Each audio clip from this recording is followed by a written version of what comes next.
அண்மைச் செய்தி.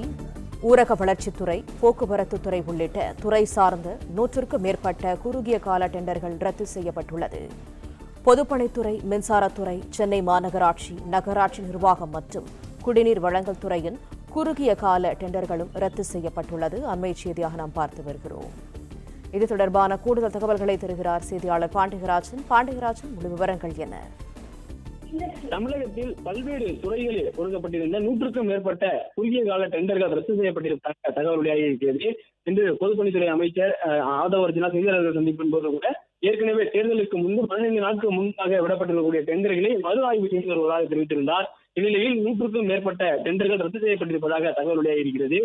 தமிழக அரசின் கீழ் இருக்கக்கூடிய ஊரக வளர்ச்சித்துறை, போக்குவரத்துத்துறை, பொதுப்பணித்துறை, மின்சாரத்துறை, சென்னை மாநகராட்சி, நகராட்சி நிர்வாகம் மற்றும் குடிநீர் வழங்கல் துறை உள்ளிட்ட துறைகளில் போடப்பட்ட 100க்கும் மேற்பட்ட குறுகிய கால டெண்டர்கள் நிர்வாக காரணங்களுக்காக ரத்து செய்ய உத்தரவிட்டிருப்பதாக சொல்லப்பட்டிருக்கிறது.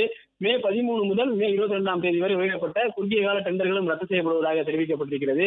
தமிழக வெற்றிக் கழகம் ஆட்சி அமைந்த பின் குறுகிய கால டெண்டர்கள் மூலம் பணிகளை மேற்கொள்ளக்கூடாது என அரசு தரப்பில் தெரிவிக்கப்பட்டது. இன்று பொதுப்பணித்துறை அமைச்சர் ஆதவ் அர்ஜுனா அவர்கள் பேசும்போது தேர்தலுக்கு முன்பாக குறுகிய கால டெண்டர்கள் விடப்பட்டிருக்கிறது. மேலும் பல்வேறு துறைகளில் தற்போது விடப்படக்கூடிய டெண்டர்களை மறு ஆய்வு செய்து வருகிறோம் என்கின்ற வகையில் அவர் பேசியிருந்தார். ஏற்கனவே சென்னை மாநகராட்சி மற்றும் ஊரக வளர்ச்சித்துறையில் குறுகிய கால டெண்டர் வெளியிட்ட அதிகாரிகள் சஸ்பெண்ட் செய்யப்பட்ட நிலையில் தற்போது குறுகிய கால டெண்டர்கள் அனைத்து ரத்து செய்யப்பட்டிருப்பதற்கான அந்த உத்தரவு என்பது விடுவிக்கப்பட்டிருக்கிறது. மேலும் இதற்கு முன், அதாவது தேர்தலுக்கு முன்பாக கடந்த ஆட்சியில் விடப்பட்ட டெண்டர்கள், அதாவது ஓராண்டு 2 பணிகள் நடைபெறக்கூடிய அளவில் விட்டிருக்கக்கூடிய அந்த டெண்டர்களையும் மறு ஆய்வு செய்து வருவதாகவும் தமிழக அரசு சார்பில் தகவல் தெரிவிக்கப்பட்டிருக்கிறது.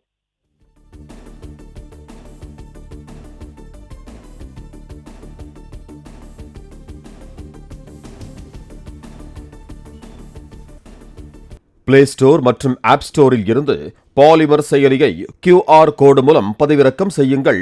செய்திகளை உடனுக்குடன் பெறுங்கள்.